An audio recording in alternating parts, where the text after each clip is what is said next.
points for Kyle. With 2 fouls in that first round, Wondering with 4 points already. 15 on the clock, back again. Here's now off the speed. There will be a bucket foul call. 38, 31, a big seed for the defending champions. Here's Sayawan from CJ at the field line.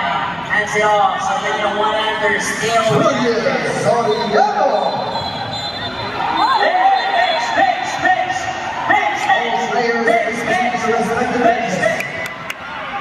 All players please proceed to your respective benches and observe proper bench below.